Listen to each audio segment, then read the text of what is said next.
Watch this before you chase your partner for validation. Seven powerful steps to stop being insecure in your relationship. Today we're diving deep into relationship killers that's sabotaging your connection and draining your confidence. If you've ever felt this gut-wrenching, insecurity, wondering if you're good enough in your relationship for your partner, then this is for you.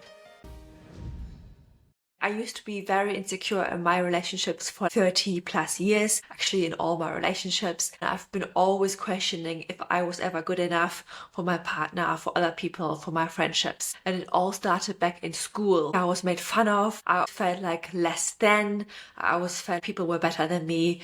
They made fun of me, the way I was dressed. I wore bigger hoodies and bigger jumpers because we didn't have that money and I was growing. So my mom, I think, was wanting to buy things I fit in a few years later. It makes sense. But as a kid, it still stung when people just kicking you out of their group because you're wired, to fit in, to not be abandoned. And it's never really the word you remember or the exact actions often. It's more like the feeling of not fitting in, the feeling of not feeling you're ever good enough. And then I started obsessively comparing myself to other women about their bodies. They're fitter, they're skinnier, they're prettier, they know what they're saying if they talk to boys. And you're always wondering, what can you do to pretend to be more like them? These thoughts followed me around when I was growing up, I was getting older, and also in relationships, of course. It really affected me.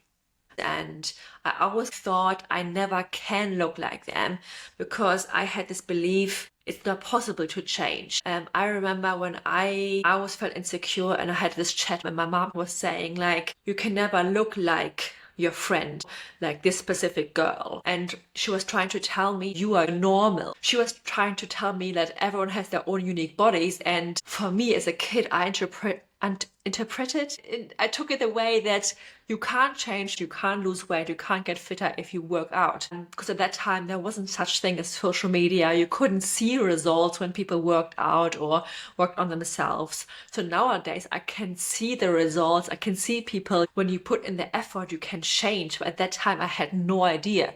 And being told as a little kid, you will never look at her, made sense. That's exactly what we would tell a little kid. But for me, I took it in the way of, oh my God, I could never change. This is who I am.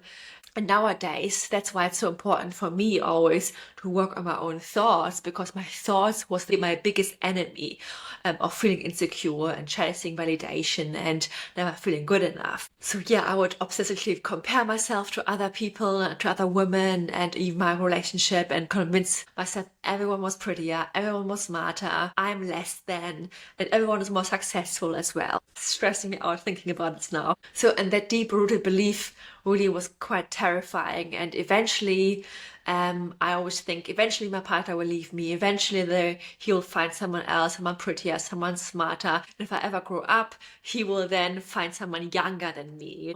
I was already jumping at 20 years ahead in future. I always had this what if, and please let me know in the comments on YouTube if you can relate to this, guys. If you've known me from a few years ago I actually lost a lot of weight, but now suddenly over the last few years I am now weighing my heaviest I've ever weighed. I 20 kilos. I've put on so much weight, literally. And that has been a hard journey, looking into the mirror and getting used to this different body image of myself. And you would think this is something, that could really destroy your self-esteem, right? But because I've become securely attached over the last years, this has changed everything. If I would have been the anxious attached me 4 years ago, this would have completely destroyed my self-esteem. I would have been so insecure. I would have probably never been even going outside the house. I would have had this battle every morning when I rotted away in my pajamas, and this would have impacted my relationship to my partner and everything else.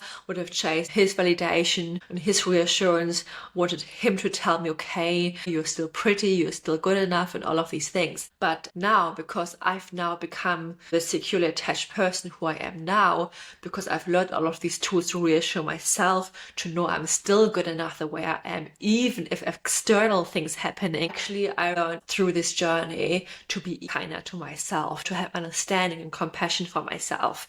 And this has been huge for my relationship as well, because we want to be with someone who's magnetic, who's confident. It's okay if someone, goes through a challenge and doesn't feel good, but if this goes on for months or years, this, has a huge impact on your relationship as well. You only can love the other person if they, to an extent, love themselves and accept themselves as well. So the biggest thing is what I've learned, that I no longer, tie my self-worth to my looks. And I no longer have to chase my partner to feel good. Because when the weight gain happened, I didn't run to my partner to, please tell me you're still in love with me, you still find me attractive, and please reassure me, please validate me, and all of these things. Sometimes, of course, I was vulnerable and I told him I really feel crap, and we kind of boosted ourselves up and motivated us. And it's really important to have each other's back, but that you don't overly rely on your partner to do that for you. Because previously, when I was actually attached, I made my partner the biggest and only source of how I felt and how I showed up for myself. And I always thought, if my partner doesn't tell me that I'm good enough and attractive, then I couldn't feel good enough. I don't sit around wondering if my partner thinks I'm, still attractive, or if I'm ugly, or if I'm too heavy, too big now. I, work on my own belief, and it doesn't mean I want to stay this way. Definitely not. I'm doing everything in my power right now to, change the diet, move more, find exercises that fulfill me and excite me, and figure out what the hell is going on with my weight. But the thing is the inner belief you have to work on as well. And you have to learn to really realize, what any emotion and feeling you want to feel, it's up to you to create them through, your thoughts, through actions. And I'm not desperately jumping into any crash diets anymore, to keep him happy or even myself. Instead of, I'm really trying to nourish my body because I want to. And really, this transformation didn't happen overnight. When I heat my attachment style, it happened within 6 months, and that's not normal. I want to point this out. A lot of people, it does take a few years, but again, I didn't just test and tried things on my own. I went right away to a coach. I got weekly coaching. I was in a membership where there were a lot of other people who wanted to, work on different things in their life. And that's the thing. Either, you try it on your own and it just takes longer and you try lots of different things out, or you can do it additionally with coaching, where the coach points out blind spots in your journey. So which is just like the fast track to success. But just know it's possible. You can become securely attached. So what are kind of the hidden patterns that are ruining your relationship from my point of view? So when your partner makes maybe kind of casual comments about your appearance or things like this, that can really hit very hard. That's what I found. And a lot of clients who I coach one-on-one, they mentioned this. My partner said this and this, and now I feel insecure and I feel upset and I feel less than. Maybe you need to lose some weight, or maybe we should go on a diet, or we should join the gym again, or you should join the gym. And you immediately think like, oh my God, how dare he or how dare she, or they, and he doesn't support me, he doesn't find me attractive anymore. He's losing interest. He thinks I'm ugly. He's going to leave me. And I completely get that. But that's where we really want to understand, where does this come from? First of all, our partner can be a pain in the ass and can be very disrespectful. And we want to set our boundaries and want to learn how to express ourselves. But if you have an anxious attachment style, setting boundaries and expressing ourselves assertively can be very hard, because it's the fear of abandonment that comes to play here, right? We have, problems or struggle to be very direct and say, hey, you know what, this really hurts me if you say these things about myself, about my body, about this and this and that, because it makes me feel insecure. It makes me feel you don't accept me for who I am or how I look. And these things can be very hard, because every time you think, okay, if I say this, maybe then he thinks I'm too much, or he's going to leave me eventually, and all of this can happen subconsciously. But often communication is, again, one of the last tools I always teach in my courses or in one-on-one coaching, because your anxiety is the biggest issue. You can't communicate from a grounded and detached place if the anxiety is the thing that's in the way. Otherwise, you set boundaries from this very anxiety place, where you might be setting boundaries from this very aggressive place suddenly, and then you feel very overwhelmed. When clients come to me and say, I've expressed myself and I set the boundaries and I stack up and I stack up for myself, but they're not doing what I want to do. And the thing is, boundaries are not against anyone, is for your own protection and, out of self-love. But again, that's a bit of a different topic. And so how does your anxious attachment system works here? For example, let's say I've learned as a kid that space is being very painful. And this is where my anxious attachment kind of came from as well. When I wasn't in close proximity with my partner, that this kind of felt very painful for me, because I was always a very insecure, very shy girl. I always had to be very close to my mom and was very scared around strangers. So I was always hiding behind her back. So whenever I was, in distance with my mom, I was very scared. I was crying when my dad dropped me off at kindergarten. That was a very, I think, more traumatizing experience, because I was too young to be dropped off at kindergarten, so I was too sensitive. So then later on they decided to drop me off a year later. That was much better for me. So I've learned as a kid I wanted to be close to my parents to feel safer, and later this then became a trigger for me. So the more I then now chased my partner's validation, the further I pushed him away, because that was also his trigger. He feels trapped, the more close he is with people. And again, that is very typical for the partners who are in a relationship with an anxious attachment style. So again, for avoidant attached partners. So my partner then, for example, felt smothered, he felt trapped, and I only heard him saying all the time, oh, you can't tell me what to do, I'm not your dog. And I was like, what? Why are you saying these things? I don't tell you what to do. I'm not treating you like a dog. And this theme happened for our first few months. And I was like, can you please tell me specifically what I'm doing that you say I treat you like a dog? And now I'm kind of laughing about it, because we completely healed that part in our relationship, and he doesn't feel like this anymore. And I think it's hilarious now, because I know exactly what happened. This was our anxious avoidant relationship dynamic playing up, that he felt smothered, that he felt like I was kind of coming too close and saying things like from a more like criticizing kind of way, like even if I said it in my way, very nice and very like, hey, suggestive, more like, hey, could you move your shoes a little bit over there so I don't fall over them? And he took it as criticism. He felt very like, hey, how dare you tell me what to do in my own room? But anyway, so like they can get very defensive when it comes to you're stepping on their toes, because they're fearing they're losing independence, while you really want to be close to them. And then you kind of chase them when it comes to reassurance, validation. You want to be around them, and everything you do triggers then their core wounds. So in short, the more I chase my partner for validation, the more I push them away, and the more he felt triggered. So if you have an avoidant attached partner, they need space to feel safe. You need closeness to feel safe. And yes, this is called the anxious avoidant trap, or the anxious avoidance cycle, and I will go over into more videos in the future of this, because I can go very specific with lots of different examples and how to really break this. But now I want to go into the 7 steps to break your insecure patterns based on a trigger. I want to show you how to really neutralize this pattern, this feeling of insecurity, based on my own personal examples and experiences, and based on what really worked for my clients too. So let's get into this.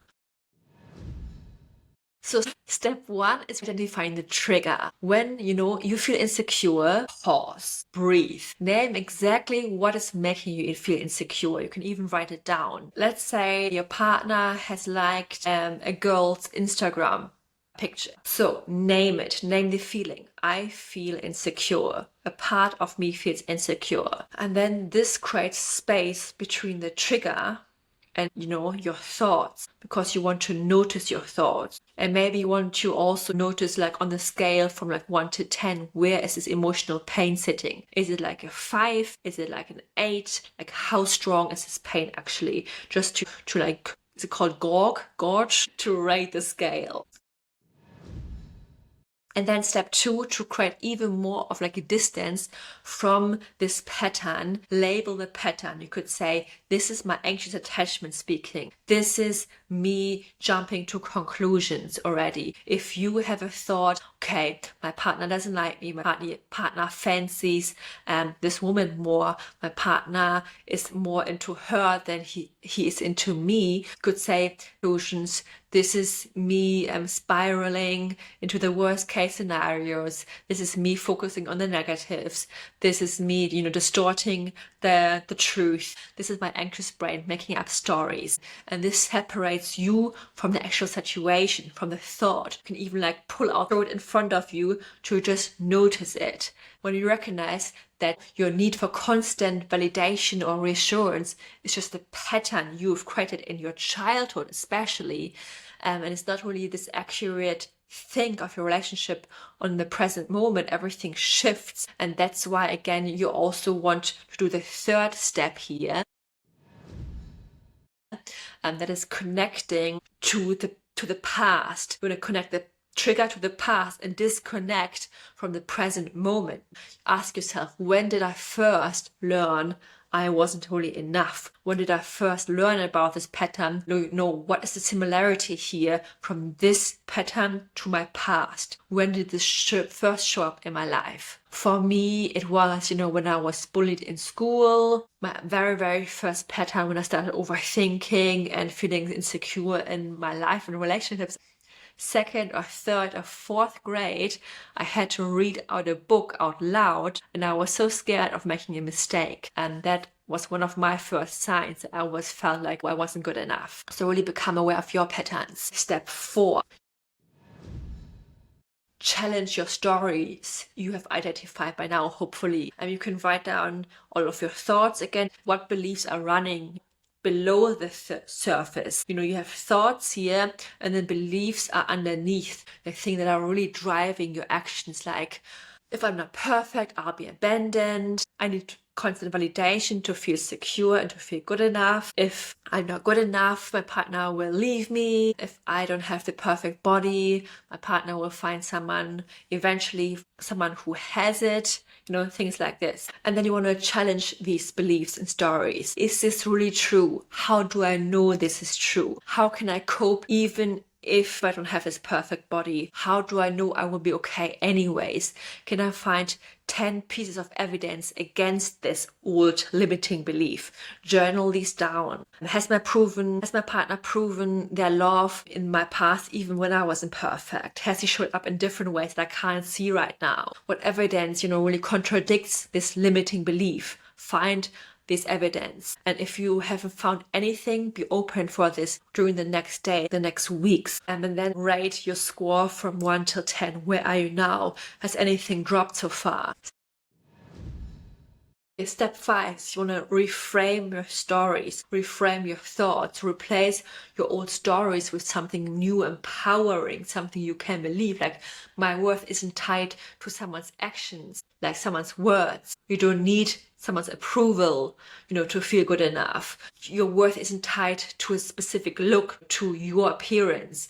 You are lovable exactly the way you are right now. You don't have to change. And it doesn't mean you can't be inspired and you can't work out towards a goal, but it starts off, first of all, believing you're already good enough. Two things can be true at the same time. And just because someone makes a comment doesn't mean you have to feel anything about it. And people can say what they want. It's your thoughts that create your feelings. But I know that's hard. I had to learn this after a while as well for myself, to not let other people's word dictate how I feel. And then the 6th step is anchor positive emotions for yourself. Like, this is about visualization. Close your eyes, breathe deeply. Remember a moment when you felt completely secure in your relationship when you felt on top of the world, really confident in yourself. You felt completely lovable and worthy. You felt like everything is possible for you and that you didn't have to chase anyone. Remember this feeling and access this again. And this emotional anchor becomes your safe harbor for yourself. If you ever feel this emotion again, or if you just felt it right now, you can just put the hand on your heart every time when you feel this, when you feel flooded of like security and confidence, you charge up this emotion. So next time when you feel insecure, you then put the hand on your heart, or you do this specific movement that reminds your body, hey, you know what? Remember last time when we felt so secure, so confident? Let's just access this emotion right now. This is how you can anchor yourself to feel secure. This is just a tiny little introduction of this, how this works. 7. Now it's time to take aligned actions with your new beliefs. What does this version of you do now? Well, maybe you want to speak out to your partner about something. Let's say you want to say, hey, when you mentioned my weight, I felt actually very insecure. I know that's my pattern and I want to work through this, but I really appreciate if we could talk about my health in a different way. I don't want to talk about my weight at all. And it wasn't until I stopped chasing reassurance until things really changed for me. And no amount of validation from my partner could really make me feel whole in the end. So you can really communicate with your partner and it's helpful, but in the end, it really comes from within you. Trust me, I've tried everything. So what I've discovered really changed my life. The more you chase, the further you push them away. Score yourself on a 1 to 10, maybe you're now at a 5 or 4 or 3. The more times you repeat this entire process, the more you will neutralize this trigger more and more. But now it's important to really take action on this. Don't just listen to YouTube videos or podcasts. You really want to apply these steps if you want to really become less insecure and more secure in your relationships. So if you like this so far, please give me a 5-star rating wherever you're listening from, or if you're on YouTube, please follow me. Please like this video and I would love to, read your comments of what was really helpful for you so far. And once you really learn to give yourself the reassurance to self-soothe, is unlocking a new level in your relationship and really feeling secure from within you. And you stop feeling the need to chase and to prove you are good enough for other people, because you can feel it deep down in your bones that you are enough. And now when I feel, insecure, sometimes I just, take a deep breath. I remind myself of all the pieces of evidence that I've collected already that I'm enough, and I have all of the tools I already built in my toolkit to remind myself that, and I know you can do it too. And also, once you start believing in yourself and take actions, everything changes in your life, not just in your relationships. I know so many of us, when you start this work so that our partner comes more to us and to re-attract our partner, but in the end we realize how much it really impacts all areas of our life. Imagine a relationship where you don't need to be with your partner because he or she or they fulfill your cup. They are just great addition on top of it. Your worth isn't tied to their opinion or their mood swings, and you can trust yourself and your partner in your relationship, and you can really receive their feedback and their little words, even if they don't choose them very wisely, without jumping to the worst case scenarios or without spiraling. And that is possible for you too. And feeling worthy is your birthright. If you want to go deeper, if you want to heal your anxious attachment style, I have a 4-month and an 8-month container. Jump on the free call with me and we can discuss everything. We can check in if you are a good match to get any questions answered. I have an Anxiously Secure course coming up soon. Jump on the wait list. And I have lots of free resources, by the way, about, stop worrying, what to do if your partner doesn't text you back, the self-esteem toolkit. Don't miss out on that. Remember, change in your relationship starts with you, thought by thought, action by action, and now episode by episode.